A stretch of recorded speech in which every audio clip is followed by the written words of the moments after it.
Battle rages on in the North African frontier, far away from the warfare. Countries like Uganda might not be spared the insidious effects of the Libyan conflict. A number of blue-chip companies belonging to the Libyan government have been slapped with sanctions.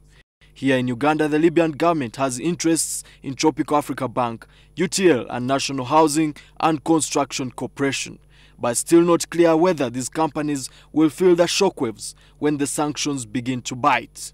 I cannot report on, but the Deputy Prime Minister will report on the impacts that will have on Ugandans and the economy in general. I hope the third Deputy Prime Minister has informs us who are in the meeting that he will come out with the report by Friday midday.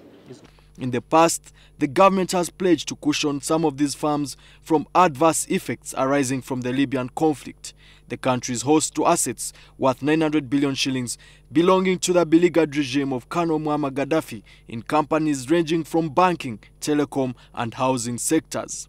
A ministerial statement read by the Minister of State for International Cooperation, Henry Oryem Okello, before the floor of Parliament, explained how the volatile situation in Libya could affect the country's domestic policies. If not carefully handled, the development carries with it the potency of distorting key sectors of the economy.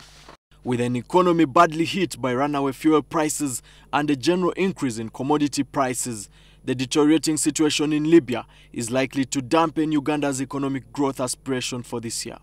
Oryem told the House that the third Deputy Premier, Kirunda Kivejinja, earlier today had held a crisis meeting with affected firms over the sanctions. Earlier on, there was heated debate in Parliament over whether the continued pounding of Libyan airspace by Western powers was the best solution to resolve the deadlock. Some lawmakers argued that strikes should serve as a lesson to tin-pot despots, while others floated the view that America and its allies have been dragged in yet another political cul-de-sac. A man who has been in power for over 42 years, he calls himself a nationalist, he calls himself a revolutionarist.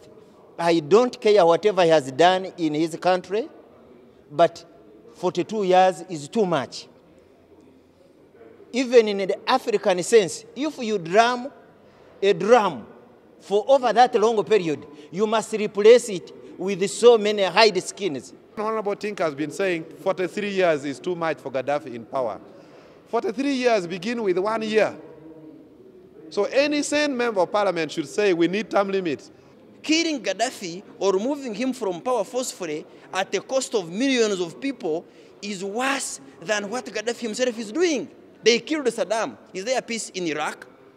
Is there peace in Afghanistan? Two wrongs don't make a right. We did not hear the position of the African Union. When the African Union was about to take a position, they acted.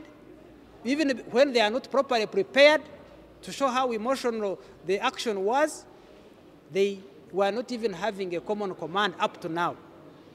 They don't have an end state. At the moment, a settlement remains elusive as fighting continues in the North African state. Emam Taiziwa, NTV 11.